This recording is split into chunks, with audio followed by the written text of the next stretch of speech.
السلام علیکم ورحمۃ اللہ۔ غسل کے بارے میں بہت سارے کنفیوژن رہتے ہیں جو ہم ایک دوسرے سے پوچھ بھی نہیں سکتے اور شرمندگی محسوس کرتے ہیں، تو انہی کنفیوژن کو آج میں دور کرنے کی کوشش کروں گا۔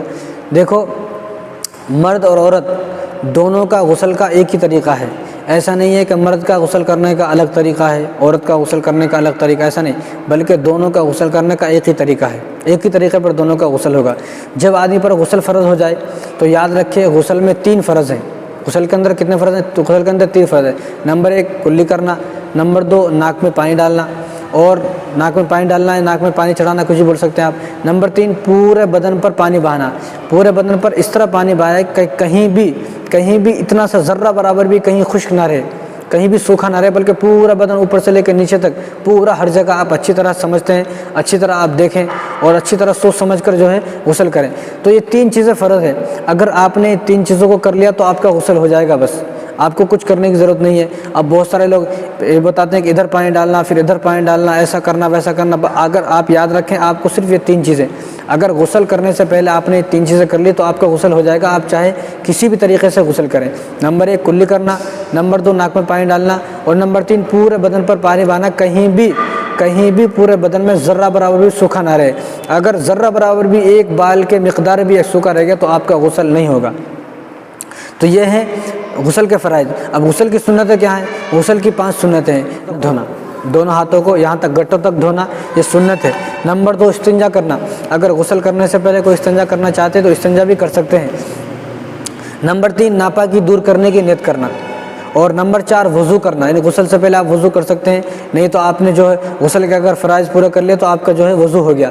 نمبر 5 ناپاکی اگر کوئی لگی ہو بدن پر اس کو صاف کرنا، کوئی ناپاکی لگی ہو اس کو صاف کرنا، اور یا کوئی آپ نے انگوٹھی پہنی ہو اس انگوٹھی کو حرکت دینا، اس انگوٹھی کے نیچے پانی پہنچانا، یہ سنت ہے۔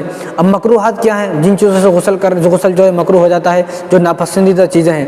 نمبر 1 زیادہ پانی بہانا، یعنی کوئی آدمی 1 بالٹی 1 بکیٹ سے نہا سکتا ہے تو وہ 1 سے نہائے، ایسا نہیں جب 1 سے نہا سکتا ہے تو 3-4 بالٹی پانی بکھیر رہا ہے، ایسا نہیں، بلکہ جتنے پانی سے نہا سکتا ہے اتنے پانی سے نہائے۔ نمبر 1 زیادہ پانی بہانا، یہ مکروہ ہے۔ نمبر 2 واش روم کے اندر بات کرنا، یعنی نہاتے نہاتے باتیں کر رہے ہیں اور نہاتے نہاتے جو ہے کوئی چیز سن رہے ہیں، کوئی سانگ سن رہے ہیں، یہ ان تمام چیزوں سے غسل مکروہ ہو جاتا ہے، نہ تو بات کریں نہ کچھ سنیں۔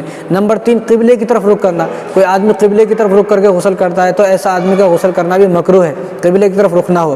نمبر 4 خلاف سنت، جو سنت کے خلاف سنت کے غسل نہ کرے، بلکہ سنت کے مطابق جو ابھی میں نے اوپر بتایا ہے اس طریقے سے غسل کرے، جو غسل کرنے کا سنت طریقہ ہے اسی طریقے سے غسل کرے۔ تو یہ مکروہات ہیں، جو چیزیں غسل میں ناپسندیدہ ہیں، جن چیزوں سے غسل مکروہ ہو جاتا ہے۔ اور ایک مسئلہ یہ ہے کہ بغیر کپڑوں کے بھی آپ غسل کر سکتے ہیں، چاہے وہ مرد حضرات ہوں چاہے وہ خواتین ہوں، تو کوئی بھی ہوں، وہ غسل خانے کے اندر، اصل میں غسل خانہ جو بیت الخلاء واش روم جو بنایا ہے وہ ہم نے اس لیے بنایا ہے، تو اس کے اندر آپ چاہے تو بغیر کپڑوں کے غسل کر سکتے ہیں، چاہے آپ کی مرضی ہے، چاہے آپ کپڑے پہن کے غسل کر سکتے ہیں، بہرحال آپ کا غسل ہو جائے گا۔ اور دوسری بات، جب آپ نے غسل کے 3 فرض پورے کر لیے تو یہ کرنے سے آپ کا غسل بھی ہو گیا، آپ کا وضو بھی ہو گیا۔ ایسا نہیں کہ آپ نے غسل کیا، غسل کے بعد آپ پھر سے وضو کر رہے ہیں، جب تک آپ کا جو غسل کرنے کے بعد وضو نہیں ٹوٹے گا آپ کا وضو باقی ہے، یعنی غسل کرنے کے بعد آپ کو پھر سے وضو کرنے کی ضرورت نہیں ہے۔ جب آپ نے غسل کے 3 فرائض پورے کر لیے تو آپ کا غسل بھی ہو گیا، غسل کے ساتھ ساتھ آپ کا وضو ہو گیا۔ فوراً غسل کے بعد آپ نماز پڑھ سکتے ہیں، قرآن پڑھ سکتے ہیں، جو چاہے آپ وہ کر سکتے ہیں۔ اسی طرح کسی نے غسل کیا، کوئی مرد حضرات ہیں یا خواتین ہیں، انہوں نے غسل کیا، ان کے بال بہت زیادہ بھیگے ہیں، تو ان بھیگے بالوں سے آپ نماز پڑھ سکتے ہیں۔ ایسا نہیں کہ ان بالوں کو خشک کرنا ضروری ہے، خشک کرنا ضروری نہیں، اگر بال بھیگے ہیں تو آپ اسی طرح نماز پڑھ سکتے ہیں۔ اور اگر کسی کے بیت الخلاء یا واش روم دونوں اٹیچ ہیں، ایک ہی جگہ ہیں، تو آپ کا غسل جب بھی ہو جائے گا۔ ایسا نہیں کہ واش روم کا الگ ہونا ضروری ہے، بیت الخلاء کا ٹوائلٹ کا الگ ہونا ضروری ہے، اگر دونوں ایک ہی جگہ پر ہیں وہیں پر آپ نے غسل کیا تو پھر بھی آپ کا غسل ہو جائے گا۔ اسی طرح کوئی خواتین ہیں تو انہوں نے آٹا گوندھا ہے، اور آٹا گوندھ جو ان کے ناخنوں میں آٹا لگ گیا ہے، تو جب تک اس آٹے کو آپ چھڑا کر الگ نہیں کریں گے تو آپ کا غسل نہیں ہوگا، پہلے آپ کو اس آٹے کو چھڑانا ہے۔ یا اسی طرح کوئی عورت ہے، انہوں نے نیل پالش لگایا ہوا ہے، جب تک وہ نیل پالش کو چھڑا کر وہاں سے الگ نہیں کریں گے تو آپ کا غسل بالکل نہیں ہوگا۔